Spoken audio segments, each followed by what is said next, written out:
세입자가 월세를 내지 않아 40억이라는 월세가 연체된 병원 건물. 결국 건물주는 이자를 내지 못했고 그 건물은 공매에 넘어갔죠. 감정가 100억 원짜리 건물이 공매로 450억 원에 낙찰. 그런데 충격적이게도 낙찰자는 바로 임대료를 지금까지 단 한 푼도 안 낸 세입자였던 병원장이었던 겁니다. 처음부터 작정하고 설계한 거다. 건물 공매 무효화시켜라 등 정말 말이 많았죠. 하지만 무효화할 수도 없고 병원장을 사기 등으로 처벌할 수도 없습니다. 정말 화가 나시죠? 그래서 오늘 이 영상에서는 초우량 임차인 병원이 들어왔음에도 이 사건이 왜 일어났는지, 그리고 여러분이라면 어떻게 막을 수 있었는지 핵심 3가지를 말씀드리겠습니다. 이 사건 남일 같지만 사실 우리 모두의 일입니다. 안녕하세요. 자, 사건을 정리해드리겠습니다. 4년 전 수원에 신축 상가 건물이 준공됐습니다. 건물주는 좋은 임차인을 유치하고 싶었습니다. 그래서 병원과 계약을 했죠. 보증금 30억 원, 월 임대료 1억 7천만 원, 여기까지는 좋습니다. 병원을 유치하면 다른 호실 임대가 잘 나가니까요. 그래서 6개월 렌트프리에 더해서 입주 지원금까지 20억 원을 줬습니다. 소위 인테리어 비용이죠. 여러분, 21억 원입니다. 웬만한 꼬마 빌딩 한 채 값입니다. 여기서 한번 생각해보세요. 21억 원을 미리 쥐어주고 시작하는 임대차 계약. 이게 정상적인 관계일까요? 처음엔 다들 좋아했습니다. 병원이 들어오니 환자들로 북적이고 병상이 꽉 찼습니다. 그런데 무상 임대 기간 6개월이 끝나자마자 임대료 연체가 시작됩니다. 작년 8월 기준으로 밀린 임대료가 약 40억 원에 달했습니다. 결국 건물주는 대출금 430억 원의 이자를 감당하지 못했습니다. 임대료가 안 들어오니 당연한 결과죠. 건물은 공매로 넘어갔습니다. 그리고 더 처참한 일이 벌어집니다. 입찰이 시작됐는데 임대료가 안 들어오는 골치 아픈 물건이라는 인식 때문에 응찰자가 거의 없었습니다. 한 번에 10%씩 가격이 깎이는 유찰이 9차례나 반복되었고, 그러다 입찰 금액은 결국 450억 원까지 떨어졌습니다. 그리고 이 가격에 낙찰받은 사람은 충격적이게도 다름 아닌 임대료를 연체해온 그 병원장이었다는 사실이 건물주의 명도 소송 과정에서 뒤늦게 확인됩니다. 와, 어떤가요? 정말 남의 일이지만 화가 나는 일 아닌가요? 여러분, 여기서 당연히 이런 생각 드실 겁니다. 그럼 병원이 유찰된 금액만큼 다 물어줘야 되는 거 아니야? 이건 사기 아니냐? 낙찰 자체를 무효로 돌려야 하는 거 아니냐? 자, 우선 워워 하시고 들어보세요. 세입자인 병원장이 반박 입장을 냈습니다. 놀라운 게요, 이 사건의 가장 큰 원인인 월세 미납이 왜 시작되었으며 공매로 간 진짜 원인이 무엇인가를 두고 양측 주장이 완전히 갈립니다. 무슨 소리냐? 건물주 측은 병원이 처음부터 계획적으로 임대료를 안 냈고 그게 공매까지 이어졌다고 주장합니다. 반면 병원장 측은 건물주가 약속한 지원금 21억 원 중 실제로 일부만 줬고 병원으로 건물 용도 변경도 제때 안 해줘서 자비로 처리했고 그 과정에서 개원 일정이 밀렸다고 합니다. 그리고 임대인 측이 관리비를 제때 안 내서 건물 전체가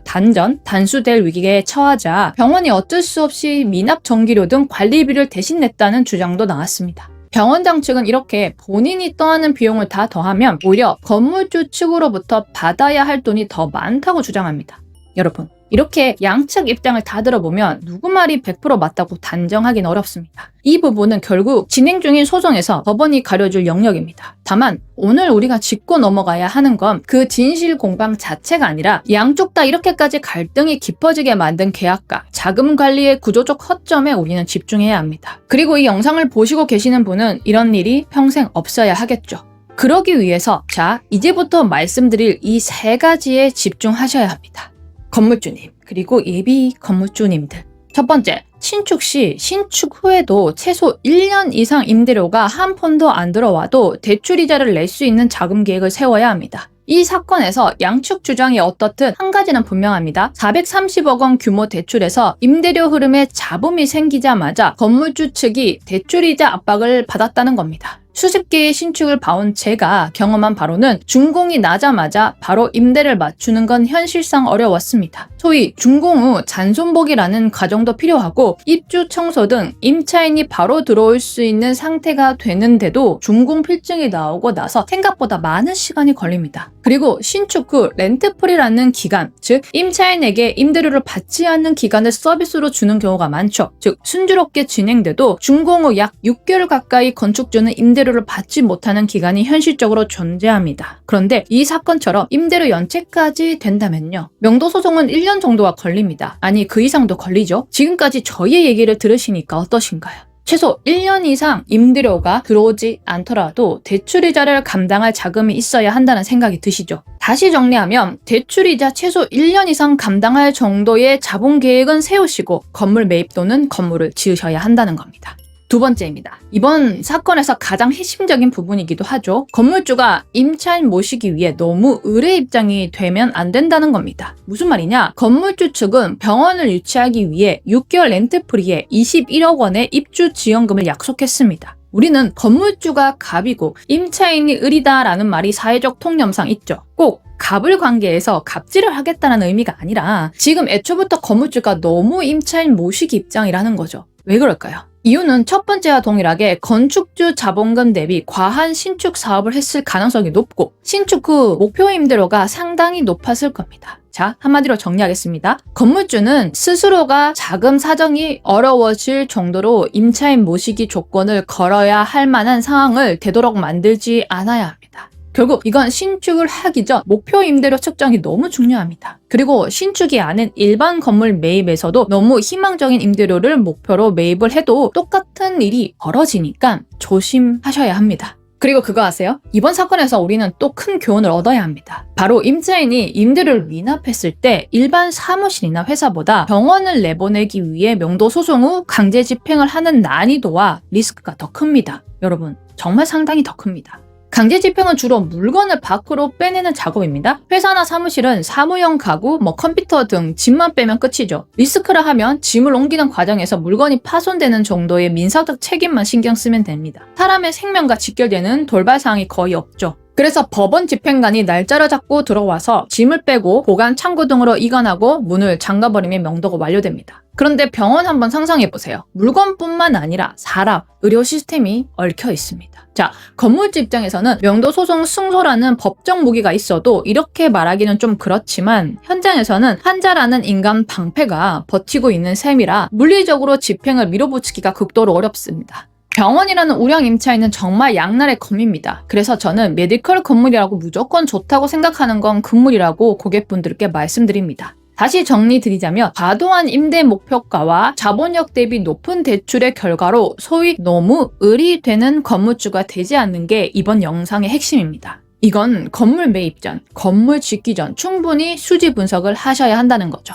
자, 이제 실무적인 부분 들어갑니다. 세 번째, 이렇게 큰 월세를 내는 임차인이 들어오는 건물은 꼭 재소전 화해조서를 반드시 작성하셔야 합니다. 꼬마 빌딩이면 통임대 시 저는 무조건 작성을 권유드립니다. 재소전 화해조서가 뭔지부터 쉽게 말씀드릴게요. 말 그대로 소송 가기 전에 미리 화해를 해두는 겁니다. 계약할 때 임대료를 몇 번 이상 밀리면 재판 없이 바로 건물 비워준다는 내용을 법원에서 미리 받아두는 겁니다. 왜 중요할까요? 원래 임차인이 월세를 안 내면 명도 소송을 해야 하는데 이게 짧아야 1년, 길면 2년 걸립니다. 그 사이 임대료도 못 받고 대출이자만 계속 나가죠. 그런데 재소전 화해조서가 있으면 화해조서 자체가 판결과 똑같은 효력을 가지기 때문에 세 가지 효용이 있습니다. 시간이 절약되고 소송 비용과 이자 손실이 줄어들고 무엇보다 임차인이 함부로 연체할 생각을 못하죠. 어차피 버티면 된다라는 계산 자체가 안 서니까요. 그리고 계약서에 정산 조건도 같이 명확히 해두셔야 합니다. 지원금은 언제까지 얼마, 의무 이행이 늦어지면 손해는 어떻게 계산할지 이런 걸 처음부터 구체적으로 해두면 이렇게 임차인이 나중에 받을 돈이 있어서 월세를 안 냈다라는 식의 다툼 자체가 줄어듭니다.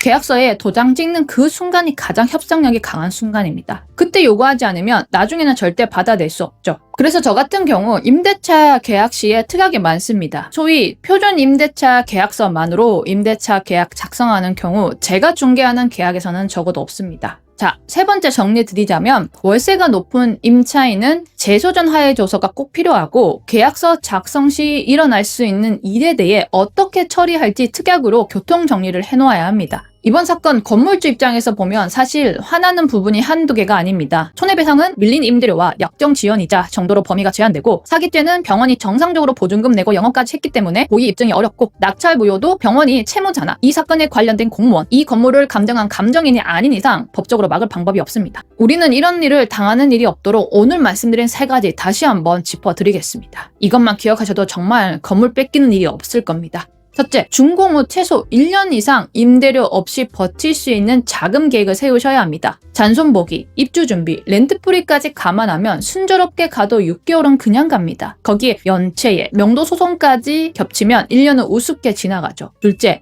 임차인 모시기에 너무 큰 조건을 걸어야 할 정도로 건물주 스스로를 불리한 자리에 몰아넣지 마세요. 그리고 병원처럼 사람과 생명이 얽힌 임차인은 우량해 보여도 강제 집행 자체가 사실상 불가능에 가까울 수 있다는 걸 꼭 기억하셔야 합니다. 셋째, 재소전 하위조서 그리고 계약 시 명확한 정산 조건, 이 두 가지는 큰 임차인을 들일 때 선택이 아니라 필수입니다. 여러분, 건물주가 되는 건 자산을 불리는 일이지만 동시에 리스크를 관리한 일이기도 합니다. 이번 사건이 보여주듯 화려한 임차인 간판 뒤에 숨은 리스크는 대학서 한 줄, 현실적인 임대료 분석에 따른 자금 계획 하나로 충분히 막을 수 있습니다. 이 영상 끝나고 봐야 할 영상으로 악성 임차인 애초에 막는 방법 영상 안내해 드릴 테니 이어서 같이 보시면 정말 도움 되실 겁니다. 구독하시며 마음 편안히 시세 차익 누리는 건물주 되실 겁니다.